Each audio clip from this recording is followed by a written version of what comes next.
Olá pessoal, tudo bom? Meu nome é Jorge Samuel, eu sou estudante do nono semestre do curso de Psicologia da Universidade Federal do Ceará e hoje eu vou apresentar o trabalho que tem por título Alfabetização de Adultos de Classes Populares, uma revisão da literatura. Esse trabalho ele foi realizado por mim sob a orientação da professora Francisca Denise Silva Vasconcelos, que é docente do curso de Psicologia na Universidade Federal do Ceará, campus de Sobral. Então vou dar início à apresentação.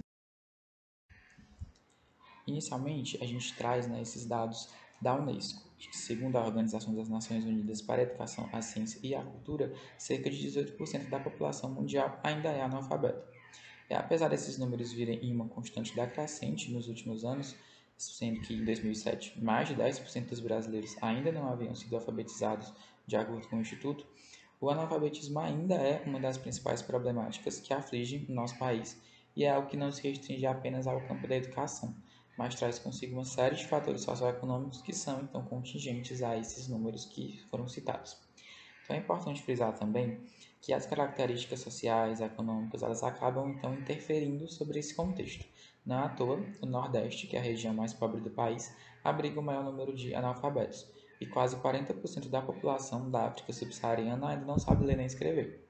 Então, as questões de classe cumprem um papel fundamental no âmbito dessa problemática, sobretudo quando se está no contexto de um país que é considerado subdesenvolvido e com um abismo socioeconômico que é gritante, que separa diferentes estilos de vida, modos de pensar e, por que não dizer, níveis educacionais. E aí Karl Marx já afirmava que a história da sociedade até os dias de hoje seria então a história da luta de classes. Então esse confronto, seja ele econômico, político ou ideológico, vai atravessar os infinitos âmbitos de nossa existência, atingindo violentamente essas camadas mais pobres da população, que se encontram à mercê de um sistema capitalista que visa o lucro acima de tudo e, por que não dizer, a exploração dessa população. Então, entendendo que já foram realizados estudos de muita relevância a respeito da alfabetização de adultos, como o trabalho de Macedo sobre letramento tardio e conhecimento semântico, e as próprias contribuições da pedagogia freiriana na educação de jovens e adultos, esse trabalho ele parte de uma perspectiva mais psicológica, enfatizando os aspectos psíquicos por parte daqueles que se encaixam na amostra, as pessoas se alfabetizando na vida adulta, focalizando a existência ou não de algum sofrimento psicológico por parte dessas pessoas, através da realização então de uma revisão da literatura. No que diz respeito ao nosso método, trata-se de uma revisão de literatura, onde as buscas foram realizadas em duas bases de dados, sendo Google Acadêmico e Cielo. Foram selecionados os textos que mais se adequassem a essa temática proposta, fazendo uso dos descritores: analfabetismo, pobreza e sofrimento psíquico. A primeira seleção dos artigos foi feita pelos títulos, sendo posteriormente selecionados os respectivos resumos, e foram excluídos aqueles que não tratassem especificamente dos temas supracitados ou que não estivessem escritos em língua portuguesa. Ao final foram encontrados 84 textos mediante essas buscas, sendo que 29 foram utilizados na realização das nossas no que diz respeito aos resultados e discussão. A gente começa trazendo o conceito de alfabetização para a Unesco, um documento da Unesco de 58. Ela vai afirmar que seria alfabetizada a pessoa que pode tanto ler com compreensão quanto escrever uma pequena frase simples sobre sua vida cotidiana, e que seria analfabeta a pessoa que não puder tanto ler quanto escrever uma pequena frase simples sobre a sua vida cotidiana. Com base nessas definições, é possível se pensar a respeito da categoria dos analfabetos. Eles são colocados na mira da sociedade quando se toca no assunto educação e muitas vezes são tomados por estereótipos que os colocam sobre a figura do preguiçoso, do desinteressado pelos estudos, quando na realidade não se vislumbra o ambiente social de onde está partindo essa categoria, ou até mesmo os componentes de sofrimento psíquico que podem estar envolvidos no cotidiano de um indivíduo analfabeto. E aí, desde a Constituição de 1891, que vem ainda na Primeira República, onde os analfabetos não tinham direito ao voto, até os dias de hoje, essa categoria ela vem sendo cada vez mais negligenciada e esquecida pelo poder público. E é aí que podemos citar então um dispositivo que não tem necessariamente uma marca de correção, mas que na realidade pode ser a concretização do sonho de alguns. Seria ser letrado, conseguir ler ou escrever uma frase, o próprio nome, enfim. Então estamos falando aqui da Educação de Jovens e Adultos, a EJA, que representou uma importante escalada no processo de inserção social desses indivíduos, possibilitando que eles compartilhassem de algo que é cultural e normativo a nossa civilização, que seria o idioma escrito. Então, quando se fala em alfabetismo na idade adulta, a gente está falando da chamada alfabetização tardia. Então, é importante frisar esse segundo elemento que compõe esse termo, né? Ou seja, a palavra tardio. Esse léxico ele é aqui significado dentro de uma lógica de mercado, que vai ditar os períodos exatos de se cumprir determinadas tarefas ou até mesmo de se aprender determinados conhecimentos. E aí o tempo, que é tão precioso nesse contexto, ele é visto como um determinante na capacidade cognitiva de um indivíduo que precisa então se adequar a um padrão já pré-determinado pela sociedade e que acaba então se tornando uma conveniência.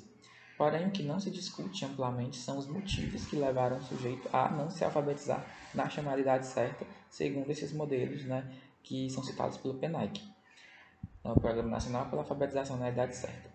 Menos ainda falado seria a justificativa para que essa alfabetização ocorra logo nos primeiros anos de vida, ou seja, um porquê que vai além dos fatores culturais, adentrando-se muito mais nos quesitos relacionados ao mercado econômico, né, uma ideologia de mercado de fato, onde o poder é alcançado por intermédio de uma formação e de um saber. Essas ideias elas vão então ao encontro dos escritos de José Souza, na sua obra Construção Social da Subcidadania, onde ele vai abordar a lógica da ideologia do desempenho, que vai se basear na tríade meritocrática que envolve qualificação, posição e salário.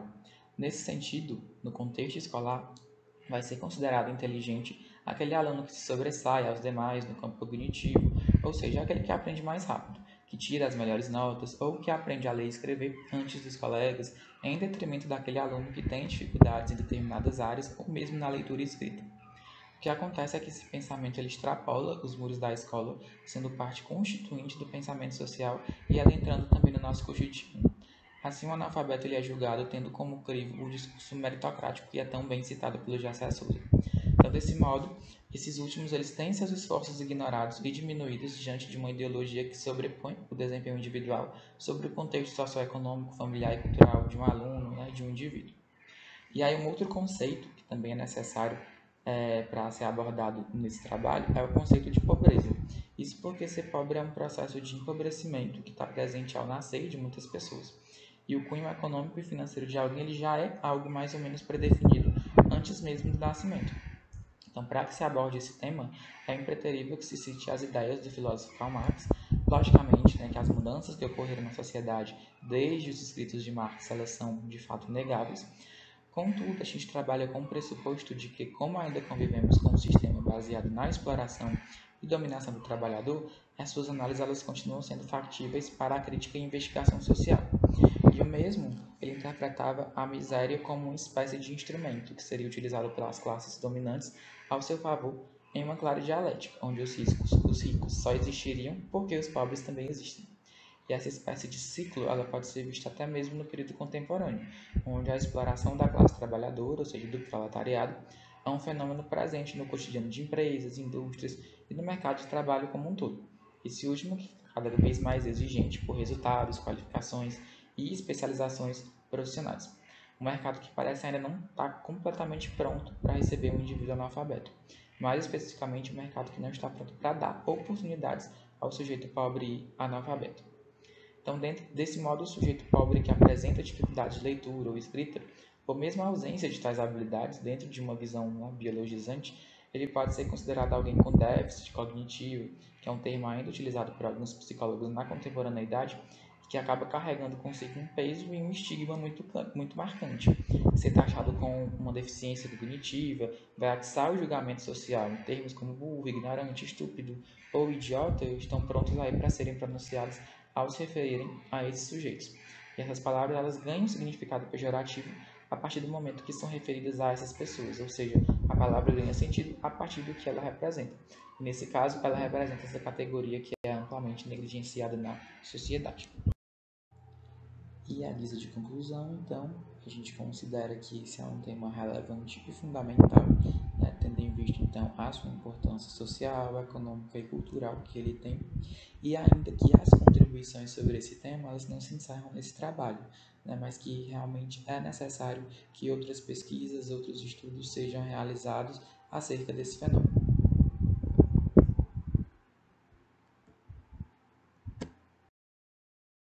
Essas são as referências utilizadas e muito obrigado pela atenção.